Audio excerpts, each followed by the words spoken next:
Assalamualaikum warahmatullahi wabarakatuh. Alhamdulillah dalam kesempatan kali ini kita bisa bincang-bincang lagi di acara ngopi ngobrol perkara iman. Alhamdulillah untuk kali ini kita mengangkat tema rezeki. Langsung aja kita tanyakan kepada Ustadz Irwan bin Hidayat, apa yang dimaksud dengan rezeki, Ustadz? Maksudnya rezeki itu sebenarnya apa sih dalam kacamata Islam atau secara khususnya gitu? Dan apa macam-macam rezeki gitu, Ustadz? Ya, mohon waktunya mohon dipersilakan. Assalamualaikum warahmatullahi wabarakatuh. Waalaikumsalam. Alhamdulillah, wassalatu wassalamu ala rasulillah, sayyidina maulana Muhammad bin Abdullah wa ala alihi wa sahbihi. Allahumma salli wa sallim ala sayyidina Muhammad wa tahi bagi rahmatillah, adada ma fi ilmillah, salatan wa salaman daimain bi dawami mulkillahi wa ala alihi wa sahbihi, amma ba'd. Alhamdulillah, temanya tentang rizki. Rezeki itu adalah sesuatu yang dibutuhkan oleh seluruh makhluk yang ada di muka bumi ini. Namun kata ulama berkata di dalam tafsir Sya'rawi, ma huwa rizq. Apa sih itu rezeki? Rizku wa kullu ma yantafi'a bihi, fa kullu syai'in tantafi'u bihi wa rizq. Rezeki itu adalah sesuatu yang dimanfaatkan atau yang digunakan, itu adalah rezeki. Rezeki itu memiliki makna yang luas. Bahkan bernapas, rezeki. Makan, rezeki. Minum, rezeki. Ya. Apapun itu bentuknya yang ada di seluruh anggota tubuh kita maupun yang di luar daripada tubuh kita, itu rezeki.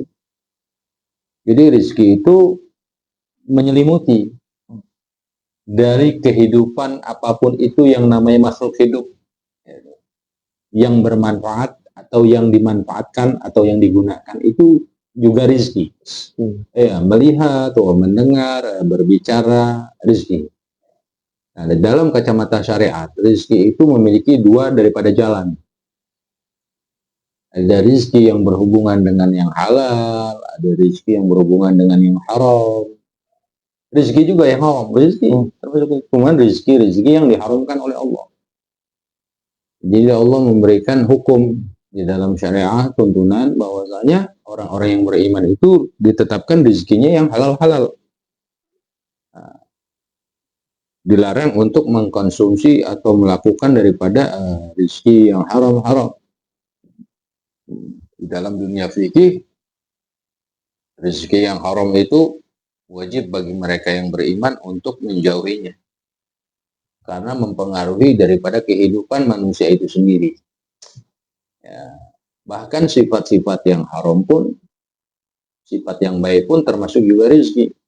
Ilmu pun juga bagian dari rezeki. Bahkan hati kita pun juga rezeki.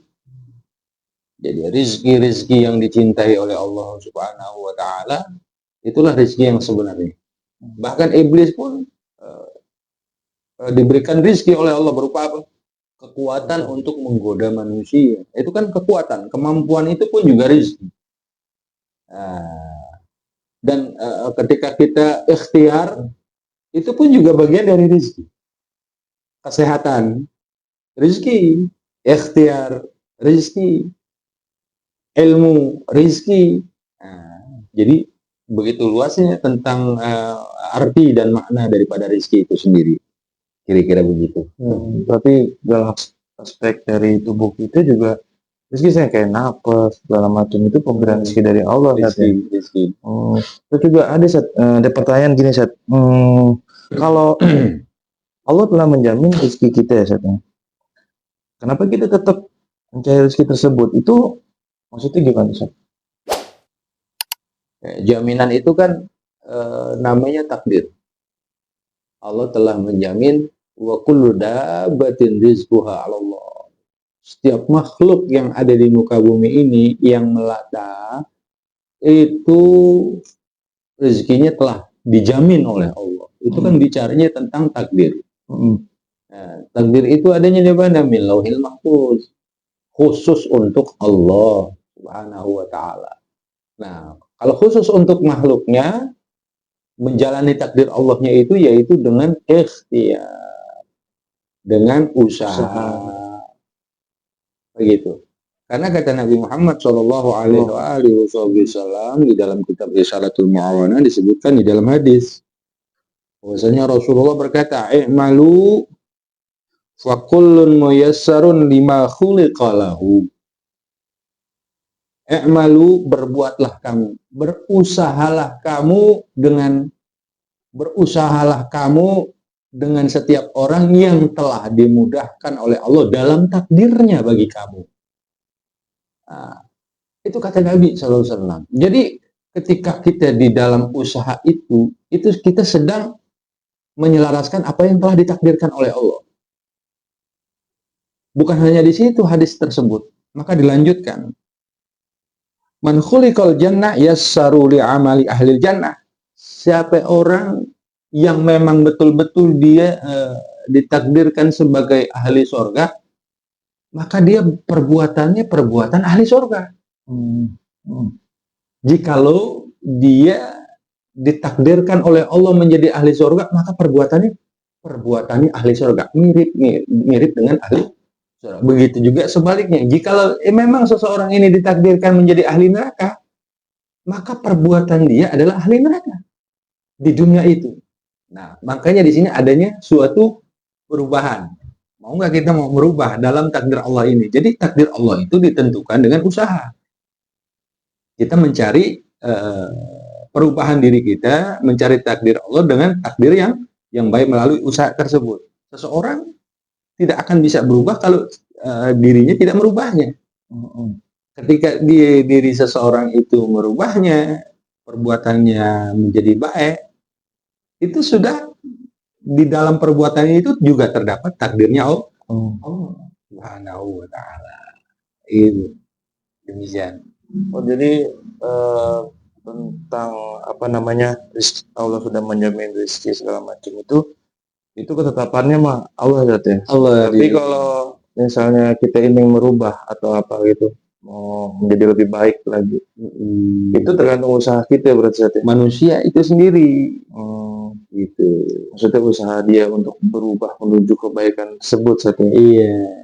Kalau bicara takdir berarti wilayahnya Tuhan. Nah, yang menentukan kita hanya bisa berusaha dan berharap agar supaya menjadi ahli surga seperti apa.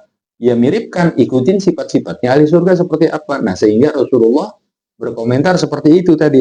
Ya'malu fakulun muyassarun laha muyassarun lima khuliqalahu. Ya, berusahalah kamu. Nah, dikata usaha, Rasulullah yang mengerti takdir Allah siapa? Ya Rasulullah. Nah, Rasulullah sendiri mengajarkan kita untuk berikhtiar. Usahalah. Kamu pada setiap kamu itu harus berusaha dengan apa yang dimudahkan oleh Allah dalam takdirnya. Jadi semuanya dalam kemudahan selama dia mau berusaha. Kita berikhtiar dan juga berharap kepada Allah Subhanahu wa taala. Kenapa? Ketika kita berusaha dengan sesuatu yang baik, maka hasilnya juga akan baik. Ketika orang melakukan sesuatu yang buruk, maka hasilnya pun juga buruk.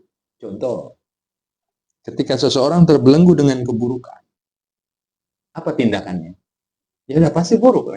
Orang bisa berbuat buruk karena ada benih-benih atau bibit-bibit keburukan yang ada dalam dirinya. Sehingga muncul keburukan tersebut menjadi realita. Sehingga menjadikan usaha dalam perbuatan tersebut menjadi keburukan. Sedangkan keburukan di dalam Islam tersebut adalah sesuatu yang sifatnya maksiat. Nah, makanya dalam keburukan itu bagi orang-orang yang mukmin itu hendaknya dia menjauhi sifat-sifat yang seperti itu. Kenapa? Dia tidak akan sampai kepada Allah selama dia berbuat buruk terhadap dirinya, terhadap keluarganya atau tetangganya atau orang lain. Jadi seperti itu. Iya. Terus juga ada kalau udah dijamin segala macam, ini udah takdir gue, rezeki gue segini segala macam, ya udah. Berarti sebenarnya maknanya bukan itu saat ya, emang Bukan. itu teman orang pemalas aja kali saat ya. Orang pemalas. Iya. Maksudnya intermezzonya begitu saat ya. Iya. Terus juga ada juga gini, kenapa masih ada rasa khawatir atas rezeki tersebut gitu, atas pemberian Allah tersebut. Nah itu yang membuat rasa khawatir itu ada, itu apa sih? Iya, iya, iya. Jadi semuanya memang semua bentuk penderitaan, bentuk kesusahan atau bentuk kekufuran itu disebabkan memang intinya di kekhawatiran. Nah, khawatir ini yang memicu seseorang itu mengundang daripada berbagai macam penderitaan atau kesusahan. Jadi selama dia terbelenggu oleh kekhawatiran, maka seseorang itu sebenarnya sedang menciptakan atau mengundang kesusahan itu sendiri. Nah, kenapa demikian? Karena paman Nabi yang bernama Sayyidina Abbas radhiyallahu taala mengatakan, lam tunzil uqubah illa bidam wa lam turfa uqubah illa bitaubah. Allah tidak akan menurunkan suatu hukuman, suatu kesusahan disebabkan karena dosa, karena maksiat. Allah tidak akan turunkan itu hukuman itu, kecuali memang ada disebabkan karena ada maksiat itu. Sedangkan kekhawatiran itu adalah sifatnya maksiat. Selama kekhawatiran, ketakutan itu lebih dominan atau lebih berfungsi, maka dia sedang mengundang kesusahan-kesusahan itu makin terjadi.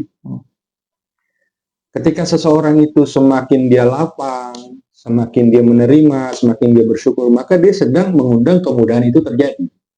Sebelum realita kemudahan itu terjadi, di sininya sudah ada dulu. Dirinya. Maka di dalam Al-Quran, bibit-bibit penyakit itu dijelaskan. Dan obat-obat dari penyakit itu juga dijelaskan di dalam Al-Quran. Nah, kata Allah, inna awliya Allahi la khawfun alaihim wa lahum yahzanun. Khauf, pada diri mereka orang-orang soleh itu nggak ada rasa khawatir. Khauf, yang ada pada diri mereka itu sifat syukur, yang ada pada diri mereka sifat qanaah, yang ada pada diri mereka sifat lapang. Itu sehingga tidak ada, Allah angkat itu. Kenapa? Karena mereka itu masuk kepada wilayah-wilayah daripada cahaya. Ketika cahaya itu sudah masuk ke dalam diri kolbu hamba, itu memang nggak ada khawatir gitu. Sehingga kemudahan itu munculnya kemudahan ketika cahaya itu telah memancar pada dirinya. Itu sumber daripada kemudahan. Makanya ketika seseorang itu susah, jangan susahnya yang diteliti, coba diteliti apa yang ada di dalam dada, dikhawatirkan. Kekhawatiran itulah yang harus diteliti. Apa yang menyebabkan khawatir? Ketika khawatir itu masih aktif, maka kesusahan itu akan terus dia pada lubang yang sama. Walaupun kemudahan itu datang, tetap dia akan susah lagi. Kenapa? Karena kekhawatirannya itu lebih dominan. Gitu. Kalau dalam diri khawatir itu dominan, akan muncul kesusahan tersebut saat ini. Berarti apa namanya? Kan tadi ngilangin rasa khawatir atau apa kan tentang keyakinan kepada Allah gitu kan. Maksudnya keyakinan kepada Allah itu dengan kita belajar atau ngaji lah gitu kan ya, dalam itunya ruang lingkupnya gitu untuk menambah keyakinan kita kepada Allah. Nah terus juga ada yang bilang, bukan yang bilang, kayak ada nanya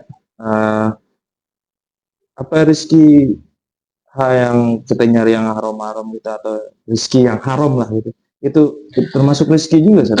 Termasuk rezeki juga. Yang haram tuh tadi kan Ustaz juga pernah bilang tadi yang awal tuh ya, rezeki halal, rezeki haram. Nah itu yang dimaksud rezeki haram itu apa Ustaz? Maksudnya yang lebih detail lah gitu ya, kita nggak terjerumus ke rezeki haram tersebut gitu ya. Seperti makanan, minuman, makanan yang dihasilkan bukan dengan secara usaha yang halal gitu ya. Misalkan dengan mencuri, dengan menipu, itu kan haram hukumnya. ya, Nah, minuman, berjudi, makan dan minum dengan hasil judi, minum minuman khamar, kan gitu. Banyak diperinci di dalam ilmu-ilmu fikih bahwasanya orang-orang mukmin itu dilarang keras untuk meninggalkan perkara tersebut. Karena apa? Karena akan mempengaruhi. Kenapa seseorang itu terjebak dengan perkara yang haram? Awalnya karena ada khawatir. Karena ada rasa khawatir tentang rezeki Allah. Itu yang membuat ia terjebak pada perkara sesuatu yang haram. Ketika dia terjebak pada sesuatu yang haram, maka akan muncul haram yang kedua, haram yang ketiga, haram yang keempat. Selama dia tidak membenahi sifat khawatirnya tersebut, maka akan terjadi terus, berulang-ulang, bahkan menambah daripada kemaksiatan. Nah, awalnya intinya itu dari nilai kemaksiatan itu sendiri, yaitu khawatir. Khawatir. Ya Allah. Iya. Sehingga apa? Menghalalkan cara udah kalau udah begitu. Iya. Terus juga misal gini, misal kejadian-kejadian yang ada gitu ya. Ini orang mencari rezeki yang halal gitu kan. Rezeki yang halal, dia mencari rezeki yang benar-benar halal ya. Tapi di balik itu kok ini dia kok ini nggak ninggalin sholat atau ninggalin puasa. Nah, kenapa bisa kebentuk kayak gitu, Sat? Maksudnya dia mencari rezeki yang halal tapi dia meninggalkan yang kalau wajib lah dulu ya. Itu sebenarnya tuh kenapa bisa begitu gitu individu tersebut gitu. Ya karena awalnya tadi sifat ketakutannya itu yang lebih dominan, yang membuat dia berani meninggalkan itu. Ketika dia sifat khawatir yang berbicara, maka dia rela meninggalkan apapun. Gitu. Nah makanya orang-orang yang terjebak dengan kemaksiatan justru sebenarnya hakikatnya dia sedang menghadapi hukuman itu sendiri. Jadi hukuman saja. Hukuman. Ketika dia melalaikan dari perkara yang wajib-wajib, nah itu lam tunzil uquba illa bizam, ya, Allah tidak akan menurunkan suatu hukuman. Itu disebabkan karena dosa maksiat. Nah, hakikat maksiat itu yang dilakukan oleh seseorang adalah hukuman. Ciri-ciri orang yang tidak dihukum oleh Allah, yang dikaruniai oleh Allah, yang dilimpahi cahaya oleh Allah, senantiasa dia bertambah kebaikannya, bertambah ketaatan.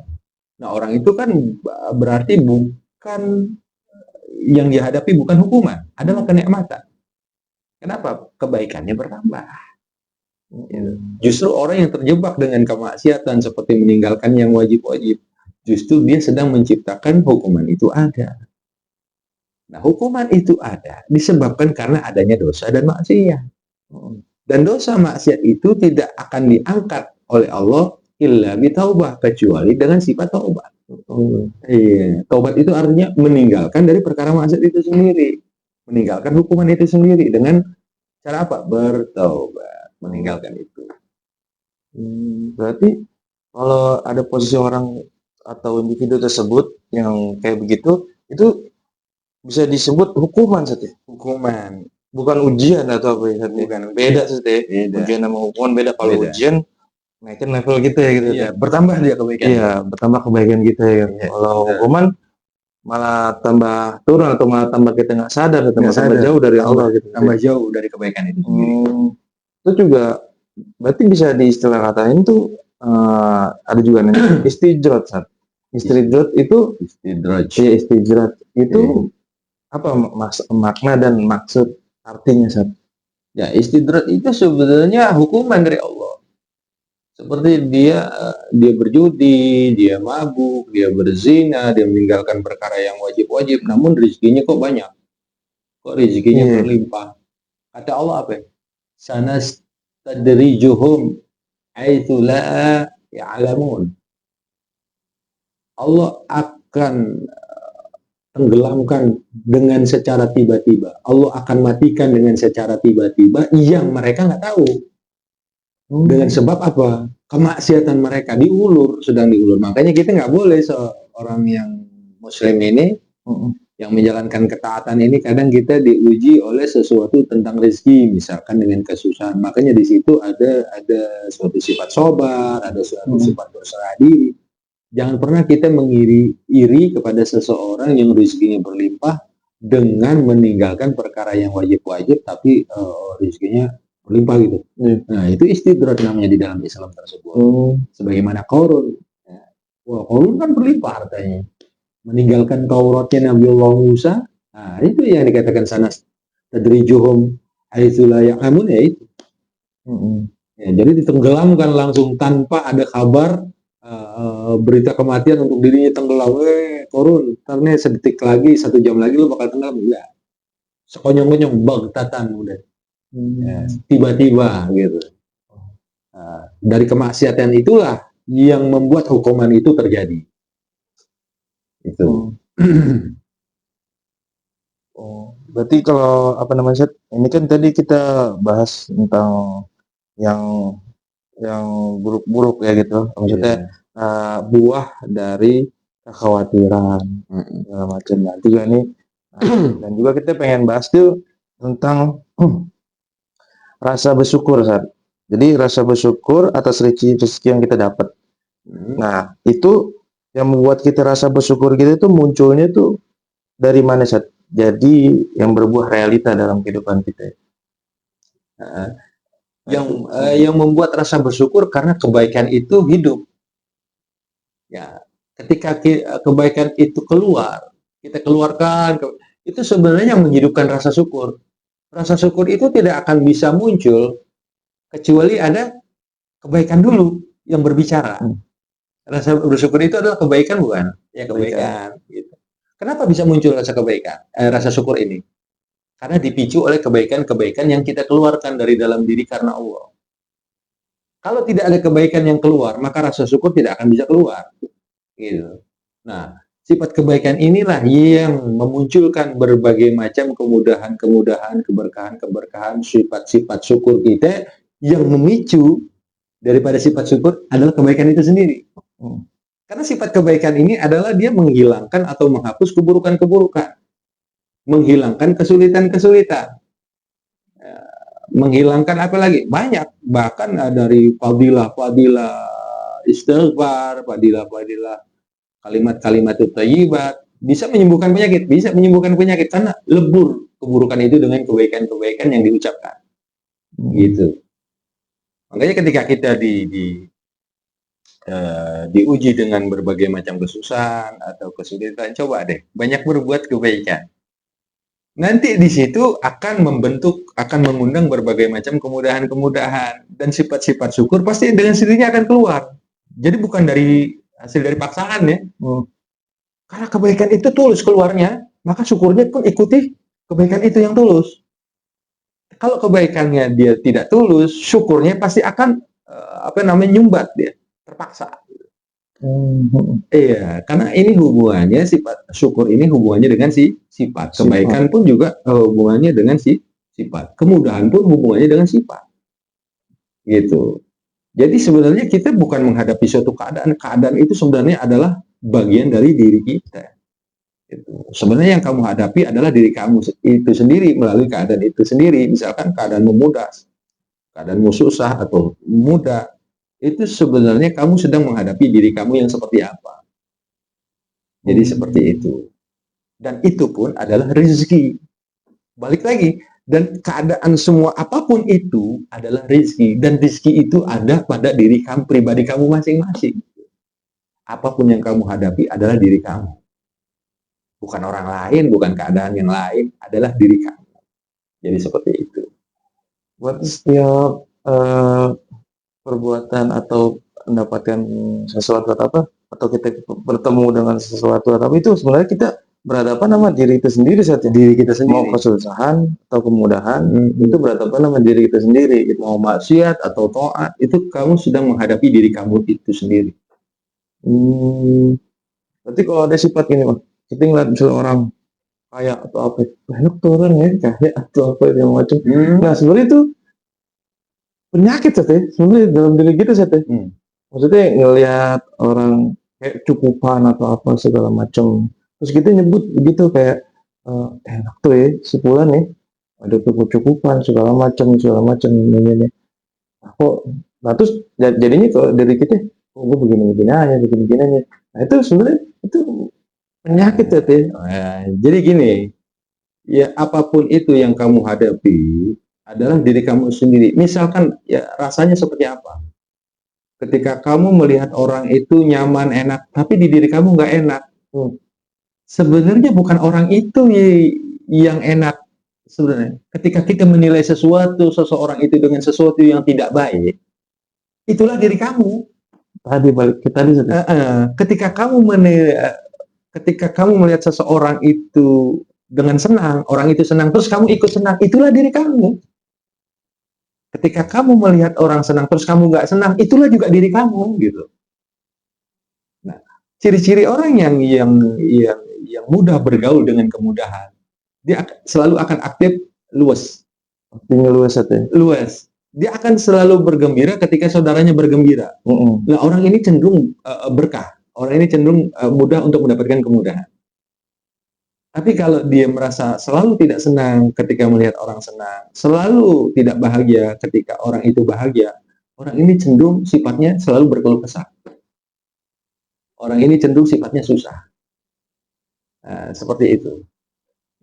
Karena itu yang membuat rezeki dia lancar atau enggak, berarti gitu saja diri kita masing-masing. Iya kan, misalnya kalau kita ngeliat orang, misalnya saudara kita lagi dapat kemudahan atau apa, kita alhamdulillah udah segala macam, nah itu malah yang buat rezeki kita lancar. Iya. Dan juga sebaliknya saja. Sebaliknya. Kalau ngeliat misalnya saudara kita senang atau apa, terus kita, kok dia bisa begitu, kok dapat rezeki dari mana tuh dia? Malah itu yang menyumbat rezeki kita saja. Itu bikin susah. Kenapa? Karena kita protes rezeki orang lain seperti itu dapat kok dia.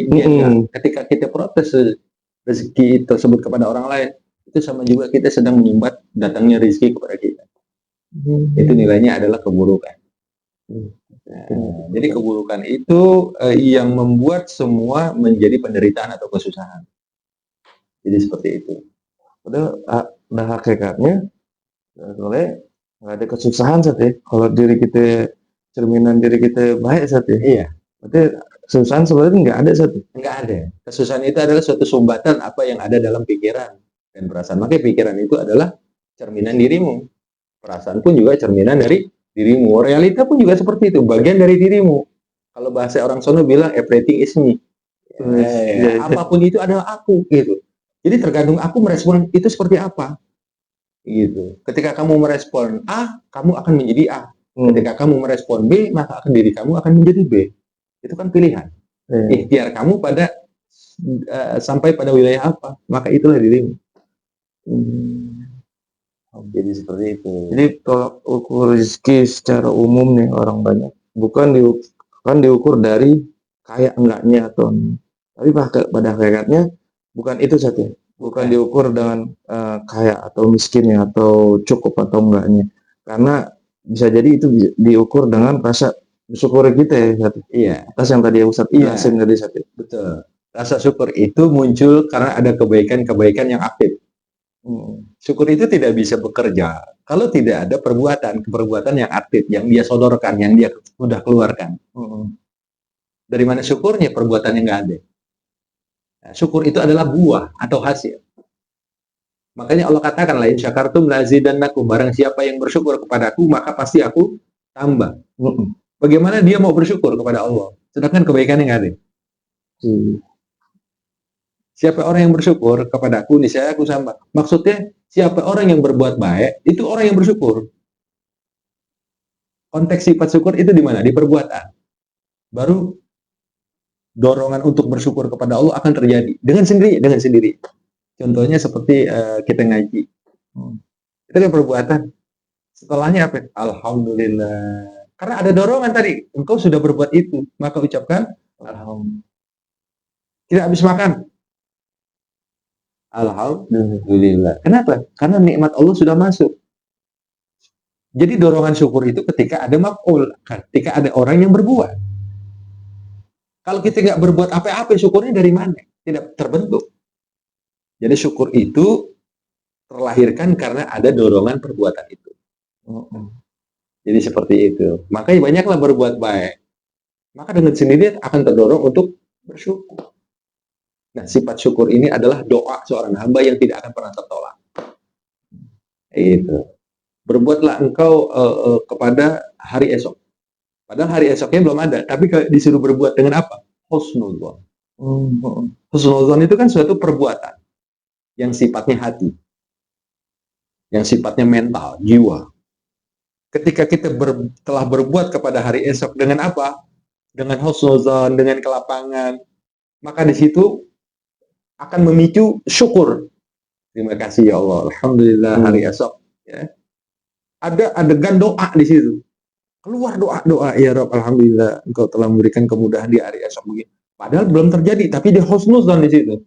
Itu akan terjadi sesuai dengan apa ritme apa yang ada dalam diri. Sama seperti gitar, ya. Gitar itu bisa mengeluarkan suara ketika dia dipetik.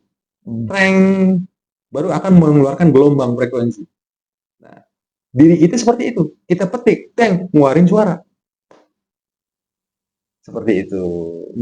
Jadi berbuat dulu, baru akan ada dorongan. Iya, untuk bersyukur itu. Jadi kalau kayak berbuah atau kayak tadi bersyukur segala macam, buahnya itu apa bisa disebut rasa tenang tersebut, Sat? Ya, ketenangan itu adalah buah dari kebaikan itu. Buah dari kebaikan itu. Iya. Dan bersyukur juga itu sebenarnya buah juga, Sat, ya? Buah juga. Dan itu juga dalam konteks itu rezeki berarti, Sat, ya? Rezeki. Karena tadi ada dorongan usaha, kebaikan segala macam.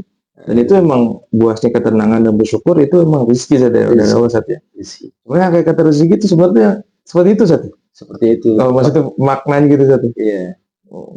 Rezeki yang sebenarnya adalah ketika suatu hal itu, perbuatan itu dicintai oleh Allah, itulah rezeki yang sebenarnya, rezeki yang selamat. Ya, jadi rezeki yang ketenangan itu juga rezeki, buah dari kebaikan. Kenapa kok orang bisa tenang? Karena keburukannya telah lebur dengan kebaikan-kebaikan. Kalau keburukan sudah lebur dengan kebaikan, maka dia akan menghasilkan ketenangan. Gitu. Kenapa kita sering tidak tenang menghadapi sesuatu? Iya. Karena kebaikannya minim atau kebaikannya yang lebur dengan keburukan, sehingga apa? Was-was, bingung, khawatir, balik lagi ke tadi. Maka muncullah kesusahan-kesusahan itu. Kalau hatinya tenang, walaupun yang dihadapi kesusahan, tetap kesusahan itu nggak berlaku lama. Gitu. Alhamdulillah, Alhamdulillah, untuk apa namanya, rezeki ini dijelasin sama Ustadz ya, secara gamblang dan secara gampang dicerna gitu, Ustadz. Yang dimaksud rezeki itu apa, yang kayak halal haram gimana, terus penjelasan tentang rezeki haram gimana, terus kenapa ada rasa khawatir tentang rezeki kita itu sudah dijawab juga sama Ustadz.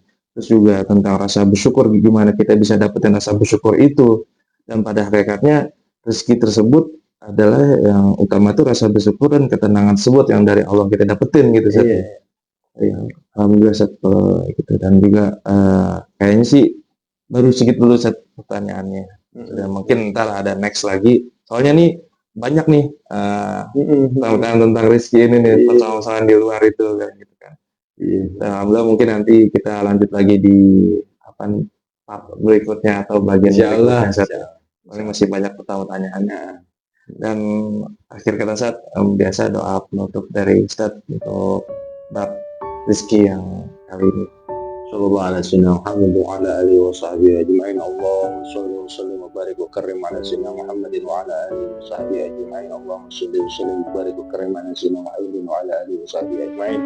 Allahumma lakal hamdu syukran wa lakal mannu fadla wa anta rabbuna hajjal nahnu wa bil gariban dalam bahasa bidzalika ala Allahumma ya sir ya mudabbir ya sahil sahil alaina kull asir bi jahil basirun nadir. Allahumma anfa'na bima 'allamtana alladhi ma yanfa'una. Allahumma rabbi fanfa'na bi barakatihim wa hadina husna bi hurmatihim tariqatihim wa mu'afatihim min al-fitani. Na'udzu bika min 'ilmin la yanfa'u qalbin la yakhsha wa nafsin la yashba' wa du'a'in la yustajabu lahu bi rahmatika ya arhamar rahimin. Sallallahu alaihi wa sallam Muhammadin wa ala alihi wa sahbihi wa sallam. Alhamdulillahirabbil alamin.